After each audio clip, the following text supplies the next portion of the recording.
자, 오늘은요, 라이팅 섹션에서 나와주는 우리가 build sentence 부분을 지난 시간까지 설명을 하고 문제를 풀어봤고, 오늘 설명할 거는 task 2, 라이팅 섹션의 두 번째 타스크입니다. 총 세 가지로 이루어져 있는데, 오늘 두 번째, 하여튼 이메일 쓰는 거예요. 이메일. 자, 이메일을 쓰는데 어떻게 쓰느냐? 정해진 상황에서의 목적 전달형 이메일입니다. 목적. 어떤 상황에서 어떻게 써야 되느냐 하는 걸 이미 문제에서 주어집니다. 세 가지 필수 요소를 포함해서 ETS 타스크 부분에 명확히 제시되어 있다는 거. 그래서 명확성과 적절성, 표현에 대한 적절성, 그 다음에 구조적인 완성도, 이 세 가지를 보고서 ETS에서 여러분들 점수를 평가해서 준다라는 거 기억하시고요. 우리의 학습 목표는요, 이런 식으로 돼야 되겠죠. 목적 해당 표현에 해당하는 사용할 수 있는 게 ask나 request, apologize, thank 등 이런 목적에 맞는 어조가 들어가야 되고, 이메일의 구조 부분을 보시게 되면 어떤 식으로 들어가는 거예요? 이메일의 구조 부분. 먼저 인사해야 되겠죠? 그 다음에 내가 이 이메일을 쓰게 된 목적을 얘기해야 되고, 거기에 대한 세부적인 사항, 디테일이 들어가야 되고, 따라서 거기에 대한 리퀘스트 할 수 있는 요청사항이 무엇인지, 그리고 클로징 멘트까지 이렇게 쓰시면 된다. 자, 여기서 우리가 봐줘야 되는 게 문법의 정확성인데요. 여러분들 그래서 이 리딩과 라이팅을 두 개를 다 하기 위해선 이번 겨울방학 동안에 무조건 문법은 하셔야 됩니다.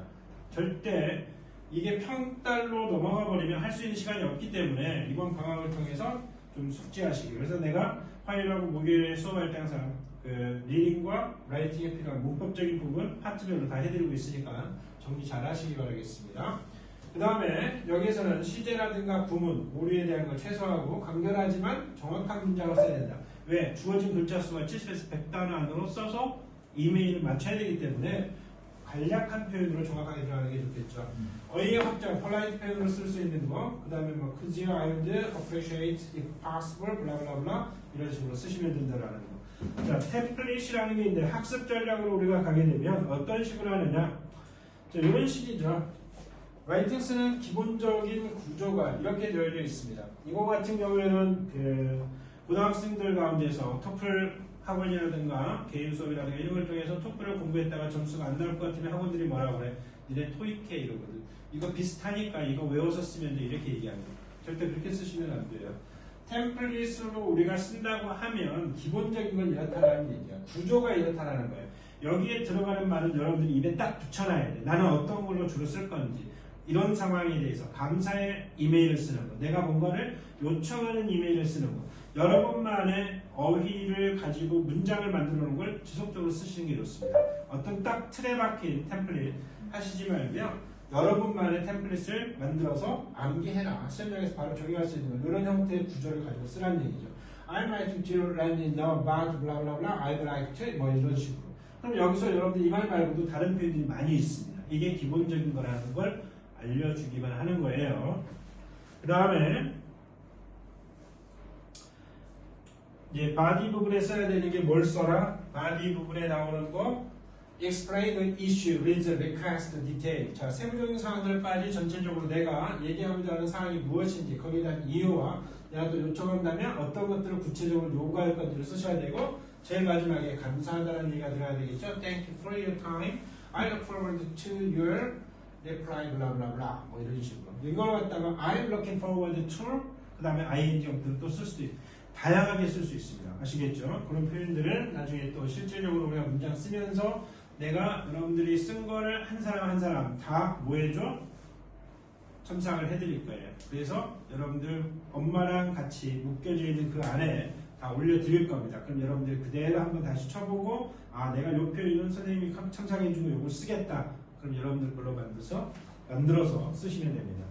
그 다음에 polite communication인데 여기 보면 이제 could you please fix this issue? 뭐 I want a refund, I would like to request a refund. 이게 이제 공손한 표현이 되고, 이게 직접적으로 얘기하면 이런 거죠. I want a refund 이렇게 얘기할 수 있어요. 근데 좀 공손하게 표현하는 게 이런 식으로 send me the file. Could you send me the file when possible? 뭐 언제 가능하실까요? 나한테 보내주시는 게 이런 식으로 공손한 표현으로 쓸 수 있는 표현들도 바꿔서 내가 여러분들한테 저렇게 다 해드릴 거예요.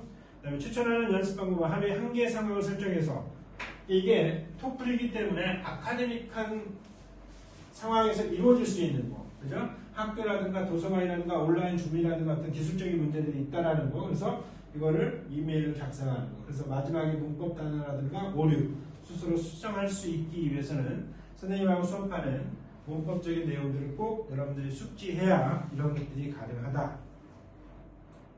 그 다음 타스크 3로 가시게 되면 Write for Academic Discussion이에요. 이거는 뭐예요? 교수의 질문이 나오죠. 타스크가 나옵니다. 교수가 어떤 상황을 설명을 해줘요. 그리고 난 다음에 학생들의 의견이 나온단 말이지. 그지? 그래서 이런 것들을 어떻게 처리하느냐. 논리적 연결과 근거 제공, 논리적인 연결성과 어떤 근거를 가지고 내가 이렇게 얘기하는지, 이유, 예시, 논리적인 이게 굉장히 중요하다라는 거예요. 아시겠죠? 그 다음에 학습에 대한 목표, topic sentence. 자, 첫 문장에 뭘 해라. 자기의 의견을 명확하게 제시하라는 거죠. 그 다음에 논리를 뒷받침하는 이유. 한두 개 정도. 그 다음에 example, 연구, 경험, 사례. 한 줄로 문장 하나. 좀 더 자기가 좀 더 자세하게 쓰겠다는 두 문장 정도로 쓰시는 것도 괜찮습니다. 그 다음에 이제 일관성을 갖기 위해서 사용할 수 있는 표현으로 우리가 쓸 수 있는 이런 것들이 들어가면 되는 거고요. 그러면 이와 같은 것들을 하는 데 있어서 우리가 학습 전략을 어떻게 형성하느냐. 문단의 기본 구조를 공식화해서 여러분들이 많이 쓰면서 아 나는 이 표현이 나한테 맞아. 나는 또 이런 상황, 어떤 상황이든지 내가 이렇게 쓸 수 있어. 만능으로 쓸 수 있는 것도 있지만 주어지는 토픽에 따라서 여러분들이 조금씩 단어만 바꾸시면 돼요. 그래서 opinion, I believe that reason that the main reason is that example evidence, for example, research shows that conclusion, sentence, therefore, this approach is beneficial, blah blah blah 이런 식으로 더 뒤에 첨가해서 바꾸시면 되겠죠. 문장의 길이보다 논리의 연결이 핵심입니다. 문장이 길다고 예전에도 뭐 어떤 선생님들 보면 다른 학원에서 배웠다 생각하는 보면 뭐 300자 이상 옛날 독립형 쓸 때 뭐 우리 선생님이 400자 이상 쓰라고 했어요. 뭐 300자 이상 쓰라고 그랬어요. 300자가 기본인데 보통 뭐 500자 이상 쓰고 막 이러면 더 좋은 점수를 받을 수 있다라는 거 이렇게 얘기하고 그랬는데 그거는 절대 그렇지 않습니다. 그거는 근거가 없는 얘기예요. 있을 수도 있고 없을 수도 있고. 근데 여러분들 그 시험 보고 나면 그걸 다 읽을 수 있는 사람이 몇 명이나 되겠어요? 몇 명의 시험 보는데 그걸 누가 일일이 다 읽겠어요? 그죠? 여러분들이 표현해 주는 거 대략 몇 개 정도의 문장만 보고서 아 구성이 괜찮군요. 빨리 보는 방법이 있습니다.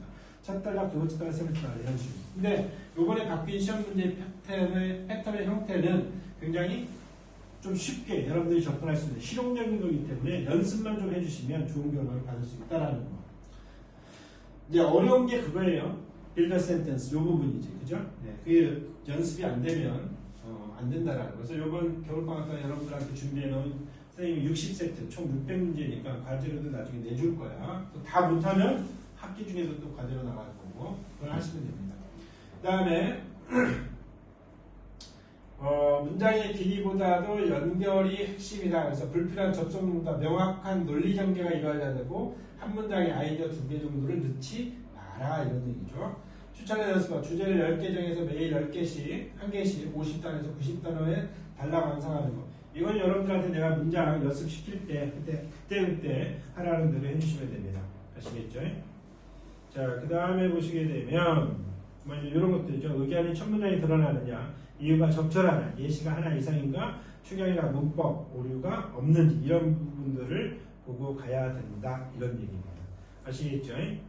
자, 그래서 마무리로 타스크 학습별 요령에 보시게 되면 자 어떤 식으로 우리가 준비를 하는 게 맞느냐 이런 거죠. 문장 구조 이해와 여기서는 문법의 정확성, 그죠? 그 다음에 타스크 2 같은 경우에는 우리가 이제 템플릿이라고 얘기하는 부분들인데 이거는 자기만의 거 학원에서 알려주는 거 동일하게 다 쓰시면 자기가 몇 번 하다 보면 내가 너는 이 표현이 맞겠다라고 내가 다 첨삭을 해줄 거야. 그리고 거기에 맞춰서 쓰는 연습하시면 됩니다. 세 번째 타스크 3 요게 이제 기존의 토플 라이팅 세션하고 동일하게 나오는 패턴 있죠. 아카데믹한 디스커션에 해당하는 거. 이거를 논리나 근거, 예시 기반 주장을 해가지고 의견과 자기 의견, 거기에 대한 이유, 그 다음에 예시 구조를 자동화해서 쓸 수 있게끔 연습해라. 이런 얘기가 되겠습니다. 자, 거기까지 설명입니다. 아시겠죠? 자, 좋고.